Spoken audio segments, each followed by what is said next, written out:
Lâm Canh Tân và Vương Hạc Đệ ở chung khung hình, nhan sắc ai đỉnh hơn. Mới đây, khoảnh khắc Vương Hạc Đệ và Lâm Canh Tân ngồi cạnh nhau, cùng lọt vào một khung hình tại sự kiện diễn ra hồi cuối năm 2023 bất ngờ được dân tình đào lại và nhanh chóng thu về độ thảo luận cực cao trên mạng.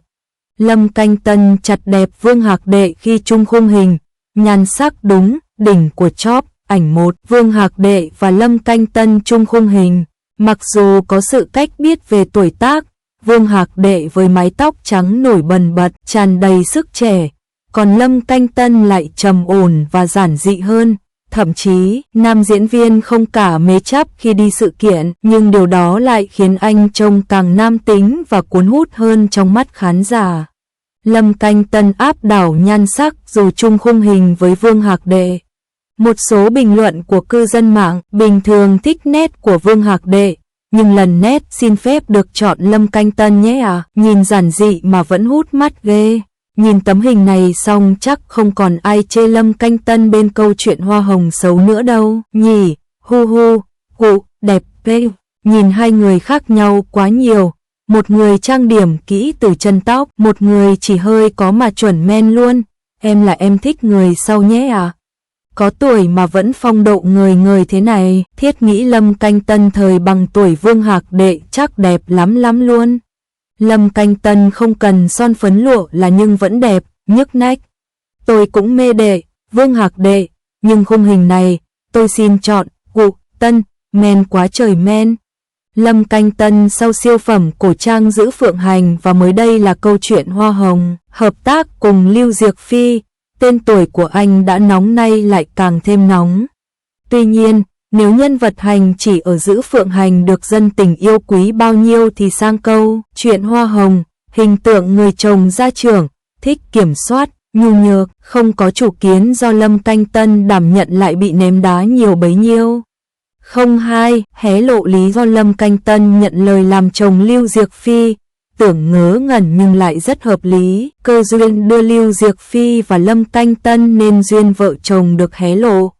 Bắt đầu lên sóng vào ngày 8 tháng 6, câu chuyện Hoa Hồng nhanh chóng gia nhập đường đua phim Hoa ngữ, với rating, tỷ suất người xem, chiếu đài lẫn chiếu mạng đều rất khả quan. Ngoài các vấn đề xoay quanh nội dung phim, điều khiến khán giả tò mò nhất là lý do dẫn tới màn hợp tác vô cùng ăn ý giữa Lâm Canh Tân và Lưu Diệc Phi. Mới đây, lý do Lâm Canh Tân được đạo diễn giao cho vai anh chồng gia trưởng Phương Hiệp Văn trong câu chuyện Hoa Hồng đã được hé lộ. Đạo diễn chia sẻ, khi bắt đầu lên ý tưởng cho vai diễn chồng của Lưu Diệc Phi, anh đã ngay lập tức nghĩ ngay tới Lâm Canh Tân. Vị đạo diễn còn khẳng định, vai này chỉ có cậu ấy mới diễn được thôi.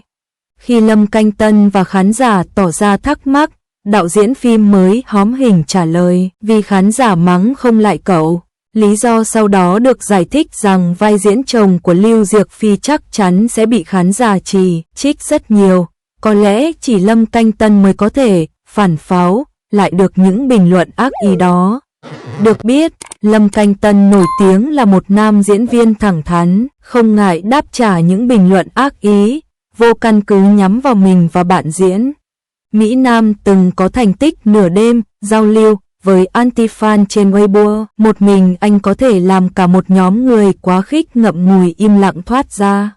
Đây quả thật là một chiến tích không phải ai cũng đạt được, đặc biệt trong bối cảnh showbiz Hoa ngữ vốn rất câu nệ.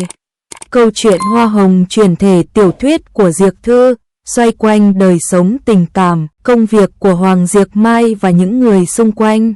Phim nêu bật ý chí của phụ nữ, cách họ giúp đỡ, động viên nhau trong cuộc sống. Tuy vậy, một bộ phận người xem cho rằng kịch bản đôi chỗ thiếu thực tế, một số tình tiết quá đề cao nữ chính. Phim dẫn đầu tỷ lệ người xem khi phát trên đài CCTV Trung Quốc, nhiều chủ đề quanh tác phẩm gây chú ý trên mạng xã hội. Một số sản phẩm thời trang cháy hàng nhờ hiệu ứng của phim.